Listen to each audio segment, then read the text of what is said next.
Hi guys, welcome back to my channel. অনেকদিন পর আজকে আবার ভিডিও শ্যুট করতে বসেছি। মাঝে অনেকটা গ্যাপ পড়ে গেছিলো কারণ আমার এক্সাম ছিল।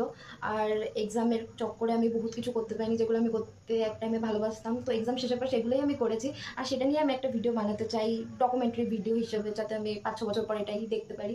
যদিও এই লজিকে তোমরা বিশ্বাস করো কিনা জানি না, বাট আমি করি, সেটাই বড় কথা। যদিও বহুত ভিডিও রেকর্ড করেছিলাম, বাট সেগুলো আর এডিট ওসব কিছু করা হয়নি। তো ওসব বাদ দাও। তো মানে এক্সামের জন্য আমি যেগুলো করতে পারিনি, যেগুলো করতে আমি খুব ভালোবাসি, তো এক্সাম শেষ হওয়ার পরে আমি সেগুলো স্টার্ট করে দিয়েছিলাম। মেনলি সেসব নিয়েই আজকের ভিডিওটা। আর তোমাদের আমি এটা দেখাতে চাই যে আমি এই ছুটির পর কী কী করেছি। মেনলি এক্সামের পর তো ছুটি ছিল বলতে, তাই এক্সাম শেষ হওয়ার পরে আমি অনেক কিছু করেছি। অনেক কিছু বলবো না, বাট টুকটাক করেছি। আর আমি তাদের স্যাটিসফাইড অনেকটা, কারণ আমি এক্সামের চক্করে বহু দিন করতে পারছিলাম না, যেগুলো আমি করতে সত্যিই ভালোবাসি। তো চলো সেগুলোই আজকে দেখানো যাচ্ছে আমি কী কী করেছি। তো ফার্স্টে এক্সাম শেষ হওয়ার পর আমি করেছি হচ্ছে এই ক্যানভাসটা পেন্টিং। রিসেন্টলি 1-2 বছর ধরে আমার কাছে প্রায় 10খানার উপরে ক্যানভাস জমা হয়ে আছে বিভিন্ন রকম সাইজের। আমি সিক্রেট স্যান্টে গিফট পেয়েছিলাম, বাট এই টাইমের চক্করে আমার করাই হচ্ছিল না। আমার মধ্যে আবার এরকম একটা টেন্ডেন্সি আছে যে আজকে করতে বসলে আমি আজকে শেষ করবো, আর একদিন থেকে দুদিন হয়ে গেলে আমার খুব অস্বস্তি হয়। তো আমি এমন কিছু করার চেষ্টা করি যেটা একদিনে আর কি কমপ্লিট হয়ে যাবে, মানে খুব আউটকামের উপর বেশি ফোকাস করি। তো ইয়াস, আরেকবার দেখিয়ে দিচ্ছি। এটা আমি করেছিলাম প্রথমেই যখন এক্সামটা শেষ হয়েছিল। তোমরা জানিও কেমন হয়েছে। তো তারপর দেখাচ্ছি আর কী করেছি। চলে আসি সব থেকে বেশি ইন্টারেস্টিং একটা জিনিস, যেটা আমি করেছি, ফাইনালি করতে পেরেছি। তোমরা আগের ভিডিও চেক করলে দেখতেই পাবে যে এটা আমি বানিয়েছিলাম। নিজেও জানি না যেটা কি। ক্রোশে আমি শেখার চেষ্টা করছিলাম প্রায় 2-3 বছর ধরে, কারণ আমার ফ্রেন্ডস আছে কিছু কিছু, তো ওরা খুব সুন্দর সোয়েটার বানায়, স্কার্ট বানায়, অনেক রকমের জিনিস বানায়। তো আমি ওদের থেকে ভীষণ রকম ইন্সপায়ার্ড হই। বাট আমি যখন স্টার্ট করেছিলাম 2 বছর আগে আই থিঙ্ক, তো তখন জাস্ট একটা নর্মাল একটা ভিডিও দেখে এরকম স্টার্ট করেছিলাম। ওরকম কোনো পারপাস ছিল না যে কিছু বানাতে হবে, এরকম র্যান্ডমলি বুনেছিলাম, ঠাকুরের কাছে লাগিয়ে দেবো অবভিয়াসলি। দেন মাঝে আবার এটাও বানিয়েছিলাম, এটাও হচ্ছে উল্কাটা দিয়ে বানিয়েছিলাম, এটাও ঠাকুরের কাছেই বানিয়ে দেবো। বাট ফাইনালি আমি শিখে এই স্কার্ফটা বানিয়েছি। ফাইনালি দেখো, এটা বানাতে আমার একদিনও লাগেনি। ফাইনালি ইউটিউবের ভিডিও দেখে শিখলাম আর বুনেও ফেলেছি। তোমরা জানিও যে এটা কীরকম হয়েছে। ভালোই লাগছে, আমার কাছে তো ভালোই লাগছে। তো তোমরা জানিও কেমন হয়েছে। সেটাই, যে শেখার ইচ্ছে থাকলে শেখাই যায়। আমি 2 বছর আগে যখন এটা বানিয়েছিলাম তখন আমি ভাবছিলাম যেরকম চলছে চলুক, বাট যখন এই ইয়ারে আমার ইচ্ছে হলো যে না আমি এবার স্কার্ফ বানাবো, দেন আমি ইউটিউব টিউটোরিয়াল দেখে এটা বানিয়ে ফেলেছিলাম। তো খুব বড় একটা অ্যাচিভমেন্ট আমার কাছে।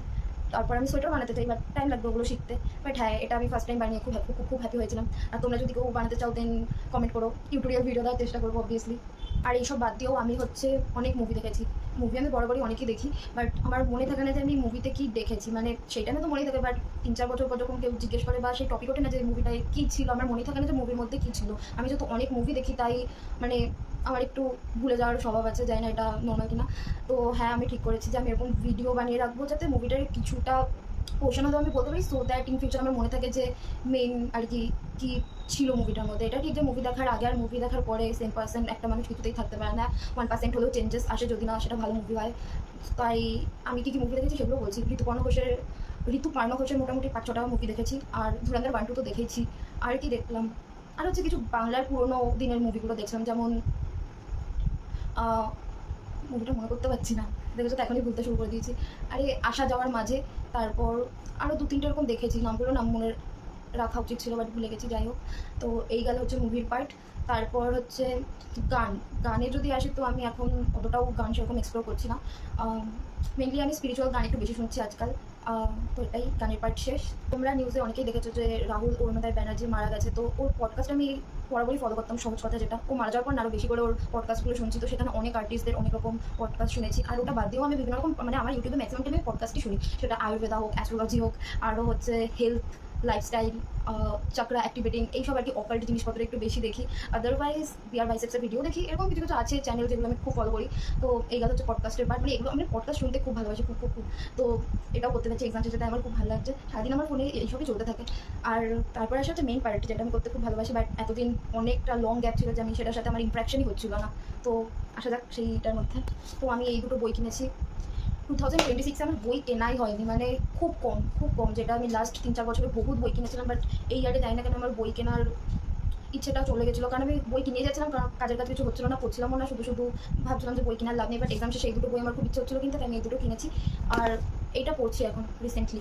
বইটার নাম হচ্ছে কাচের দেওয়াল। সুচিত্রা ভট্টাচার্য বই তোমরা পড়েছো কিনা জানি না, বাট যারা বাঙালি তোমরা এই মুভিটা নিশ্চয়ই দেখেছো, অন্য বসন্ত। এটাও হচ্ছে ওনারই লেখা ছিল, ওই লেখা দিয়ে হচ্ছে পরে মুভিটা বেরিয়েছে। আর দহনও নিশ্চয়ই তোমরা সিনেমাটা দেখেছো ঋতুপর্ণ ঘোষের। তো হ্যাঁ, এটা পড়ছি, পরে বইটা নিয়ে বলবো যদি ভালো লাগে। তো এই গেল বই। অ্যান্ড লাস্টলি যে বইটার জন্য আমি এই ভিডিওটা মেনলি করছি এই বইটার জন্য। তো এই বইটা হচ্ছে আহল্যা। এই বইটা আমি হচ্ছে আগের বছর পারচেস করেছিলাম। এটার পেছনেও একটা স্টোরি আছে। আমি ইউটিউবে একটা শর্ট ফিল্ম দেখেছিলাম, আমার দাদাভাই আমাকে সাজেস্ট করেছিল, বোধহয় মনে নেই ঠিক। তো ওই শর্ট ফিল্মটা হচ্ছে রাধিকা আর সৌমিত্র চ্যাটার্জি ছিল, তোমরা সার্চ করে পেয়ে যাবে।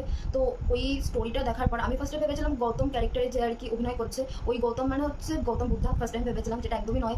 দুটো ক্যারেক্টারের মধ্যে কোনো রিলেশন নেই। তো যখন আমি এটা জানতে পারি দেন আমার ইচ্ছা হয় যে এটার ব্যাক স্টোরিও জানার। তাই আমি বইটা মেনলি কিনেছিলাম। অনেকবার চেষ্টা করছিলাম বইটা পড়ার, বাট কনসিস্টেন্টলি পড়তেই পারছিলাম না। তো দুদিন আগে যখন বৃষ্টি হলো, এক রাতের মধ্যে আমি কমপ্লিট করে দিচ্ছি। এটা ঠিক যে খুব ডিপলি ইমাজিনেশন ইউজ করে পড়তে পারিনি, বাট হ্যাঁ পড়ে আমার খুব ভালো লেগেছে অনেক। বেসিক্যালি আমি বইটার স্টোরিটা বলে একদমই স্পয়লার দিতে চাই না। এরকম মেথোলজিক্যাল যে স্টোরিগুলো আছে ওগুলো খুবই ইন্ডিভিজুয়ালি ডিপেন্ড করে কে কীরকমভাবে বুঝছে, আর এগুলো খুবই controversial. But according to me, the traditional methodology Sage if a woman makes a mistake, she must be punished and then saved by someone. But in Koral Dasgupta's book, a woman has the right to feel, to question, and her liberation lies within her own agony. That's it. So তোমরা যদি এই বইটা পড়তে চাও নিশ্চয়ই পড়তে পারো। আর এটা বলে আজকে আমি আমার ভিডিওটা শেষ করছি। আর ইন ফিউচার আমি আর কি কী করবো না করবো সেটার ডকুমেন্টারিও করবো। তো that's it for today. If you like this video then do subscribe, like and share. So that's it for today. Bye bye.